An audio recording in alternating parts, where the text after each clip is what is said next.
Subscribe to this YouTube channel please and enjoy watching the video. Here we go.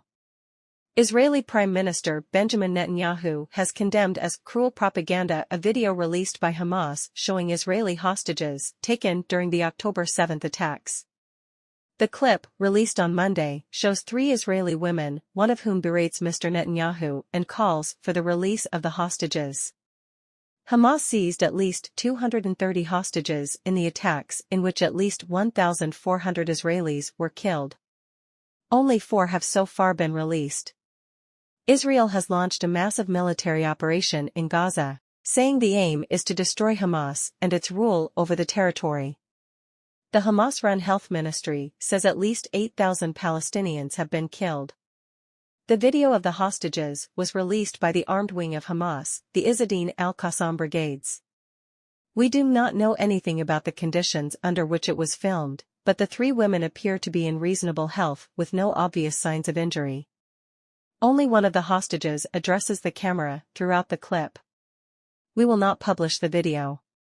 Prisoners of war and hostages are protected under international humanitarian law, and the BBC does not broadcast material which may have been filmed under duress. In a statement, Mr Netanyahu said, "This is cruel psychological propaganda by Hamas ISIS, so-called Islamic State. We are hugging the families. We will do everything to return all the kidnapped and missing people home." On October 21, 2 weeks after the initial attacks, Hamas released 2 hostages, mother and daughter Judith and Natalie Raanan. The group said the pair, who have U.S.-Israeli citizenship, were freed for humanitarian reasons. 2 days later, another 2 women, Nurit Cooper, 79, and Yocheved Lifschitz, 85, were also freed. Both are Israeli but were released into Egypt. Hamas said again that it had freed them on humanitarian and health grounds, but claimed Israel had refused to receive them. Both women's husbands are still being held. Meanwhile, Palestinian witnesses say Israeli forces have pushed deeper into the northern Gaza Strip, with tanks briefly cutting an evacuation route to the south. One tank was filmed on Salah al-Din Road, sparking speculation that it could be part of an advance on Gaza City, the territory's largest city. A video shows a car turning around after approaching the tank, which seems to open fire and destroy it. The Israeli military declined to give details on its forces' locations. It said tanks and troops were expanding their ground operations inside Gaza, killing dozens of Hamas fighters, and that air and artillery strikes had hit another 600 terror targets in the past day, including weapons depots, anti-tank missile launching positions and hideouts. Israel has entered what it calls the second phase of its war against Hamas, which began after an unprecedented cross-border attack by gunmen from Gaza on October 7, in which 1,400 people were killed and 239 taken hostage. Gaza's Hamas-run health ministry says more than 8,000 people have been killed in the territory since then, while supplies of food, water, fuel and medicines for its 2.2 million residents are dangerously low. The video showing the tank on Salah al-Din Road was posted by photojournalist Yocheved Lifschitz, who drove northwards in a car on Monday morning. Lifschitz's car is seen coming to a stop just after an intersection known as Netzarim Junction, which is 2.8 kilometers, 1.75 miles, from the perimeter fence with Israel and about 3 kilometers south of Gaza City.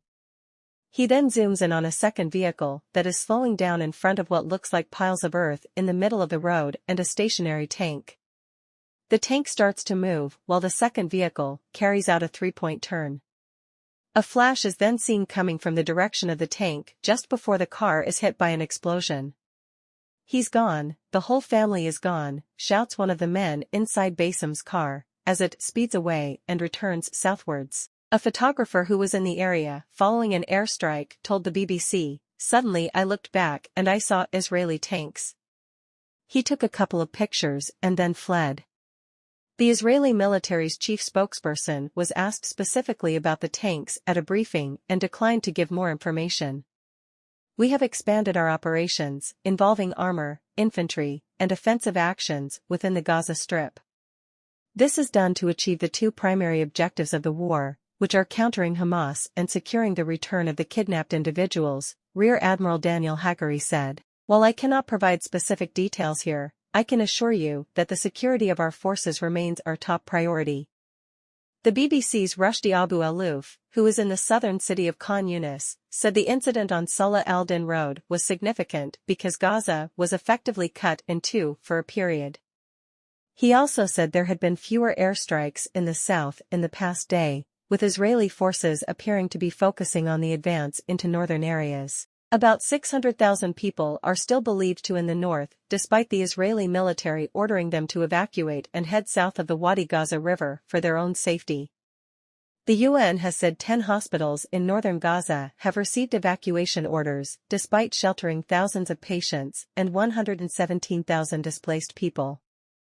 It is warned that the evacuation of hospitals is impossible without endangering patients' lives.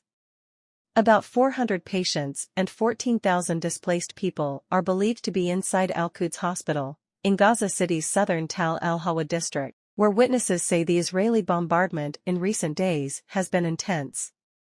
Fresh strikes were reported near Al-Quds Hospital in Gaza City on Monday, where staff have said it is impossible to carry out an Israeli order to evacuate thousands of displaced civilians sheltering there as well as hundreds of patients, some of them on life support. The Palestinian Red Crescent posted a video that it said showed further air strikes near the hospital on Monday morning. The director of the Turkish-Palestinian Friendship Hospital in Tal al-Hawa also said it had been damaged by an Israeli strike in the vicinity on Sunday night. There is similarly concern for patients and staff at Gaza City's biggest hospital Al-Shifa, where the situation has been described as catastrophic by its chief of surgery. Dr. Marwan Abusada said in a voice note to the BBC on Sunday afternoon that 55,000 displaced people were occupying each square meter of Al-Shifa and that it was overwhelmed by patients. About 100 patients were moved to other hospitals over the weekend, he said. But still we are receiving many cases. Each half an hour, we receive a huge number of injured people. The Israeli military has accused Hamas of deliberately basing itself near, or even within, public buildings like hospitals. Hamas has rejected that allegation. The director of the UN Agency for Palestinian Refugees, UNRWA, in Gaza, Thomas White, told the BBC that civilians sheltering inside hospitals and UN facilities like schools must be protected by all parties under international law. The reality is that many people in the north can't move because they physically do not have the transportation, they don't have the means, he said. He also warned that the looting of food and other basic supplies from UNRWA warehouses on Sunday was an indication not only of people's desperation at going without food and safe drinking water, but also of how the social fabric of Gaza is starting to break. Mr. White also said the arrival of another 38 lorries from Egypt on Sunday, carrying food, water and medical supplies, was not going to meet the requirements of Gaza. We need hundreds of trucks moving into Gaza every day, he added. But what we are very concerned about now is that the public sector and the private